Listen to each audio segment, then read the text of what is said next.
The wedding of John F. Kennedy and Jacqueline Bouvier was the social event of the season. 70 years ago this week, the dress the future First Lady wore launched her reputation as a style icon, adding publicity and recognition to fashion designers worldwide. Everyone but the American designer who started it all. But a new exhibit that opened this week hopes to right that historic injustice. Anne Lowe, American courtier, puts the spotlight on a woman who designed dresses for much of high society. The young senator poses for the first time with his wife. It was a society page sensation. Every detail of Jacqueline Kennedy's wedding mentioned, save the name of her designer. And so Anne Lowe lost her moment in 1953. Wow, that is quite the portrait. She's reclaiming it now. She is what this exhibit is about, and we needed to put her first, and then the gowns. Lowe's designs are the featured attraction at the Winterthur Museum. The sheer magnitude of this collection astounds me. Alexandra Deutsch is its co-curator. I think it's a testament to the range of what Lowe designed. I mean, you're looking in this case from the 1920s into the 1960s. This is one designer. The Wilmington, Delaware estate was once home to the DuPont family, some of whom were Lowe's clients, along with the heir to a cereal fortune, Marjorie Meriwether Post. So much of her story is marked by her ambition and her determination. FIT fashion historian Elizabeth Way researched Lowe for nearly a decade. When you think of Anne Lowe in the history of America, define what she means. Ann Lowe absolutely helped shape American fashion culture. She made these dresses that were photographed, that were looked at, that were coveted, that were copied. She's always right in line with what's happening in fashion. But for all these looks, we see this elegance, we see this embellishment style that is extravagant but not excessive. And also you see her enormous skill. All of these hand details. She would bead, she would applique. Her skill set was immense. Born in segregated Montgomery, Alabama. She learned from her grandmother and her mother, who were both professional dressmakers, and she worked since she was 6 years old. She moved to Florida, set up her own atelier in Tampa, and in 1928 headed to New York for design school.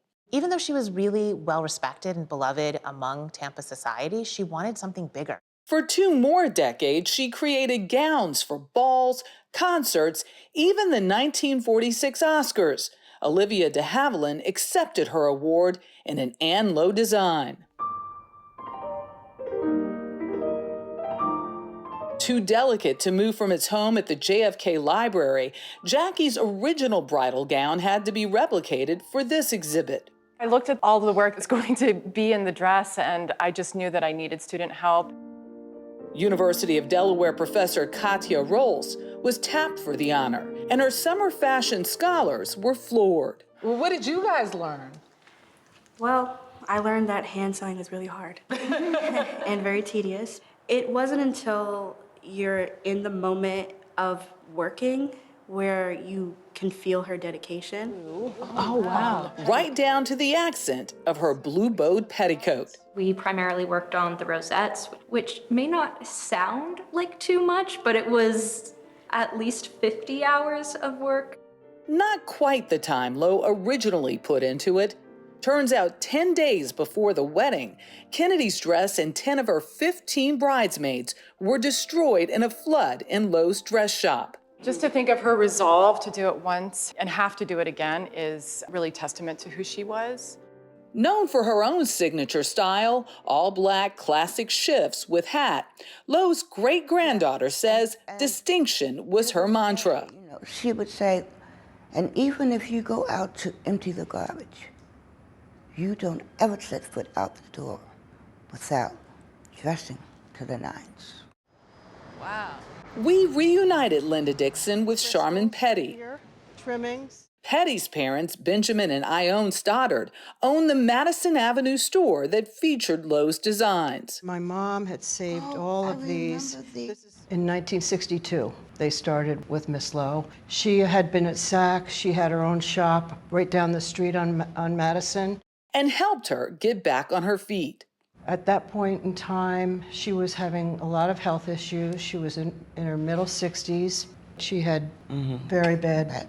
She had glaucoma and She had cataracts. glaucoma, and she couldn't sketch anymore. She really needed someone to back her, to promote her, and to help her get orders. So my mother was very good at that. In the December issue of Saturday So good, she landed a spread in the Saturday Evening Post. Society's best kept secret. Would you give her a nice welcome, please, Miss? And a network TV interview on The Mike Douglas Show. The color, Anne, is Plum satin. plum satin. And the jewels, that's hand beaded. That brought in new business, including a rather highbrow wedding in Washington, D.C. for the daughter of Dr. Robert Mance. My father-in-law was always into fashion and had exquisite taste in clothes.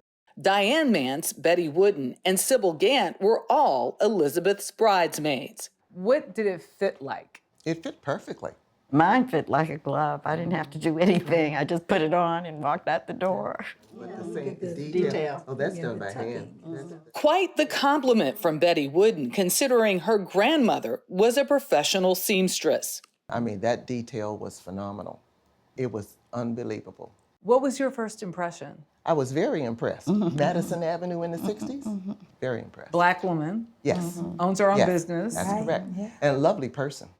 Lowe died in 1981, but for historian Elizabeth Way, her legacy lives on through the designers that come behind her. This is Amsal. She was really known for creating the modern wedding dress, that beautiful streamlined dress that is still so influential today.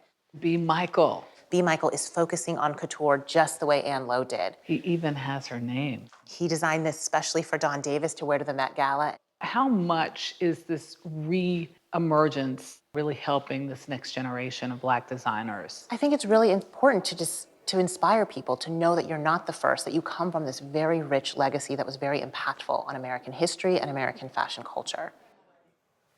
So many amazing gowns. And I have to say that the exhibition is now in book form. It's called the Ann Lowe American Couture. Lowe, you know, she was such an insider to a very small group of women who knew who she was. And oftentimes they said, you know, like, she was more creative than she was a businesswoman, because oftentimes women would say, no, I don't want all the embellishment. She's like, no, no, no. The dress calls for it. Therefore, you will have it. And therefore, she ended up cutting her profit margin right, down. by doing that. It was Yes. amazing to see those students, because their appreciation, how it grew in having to hand sew those details. It's almost like somebody, they didn't know about it first, and then to be able to try to replicate it, you realize that she had done so much. It will be at the Winterthur from the 7th of September on through January. So go check it out. It's really an amazing museum.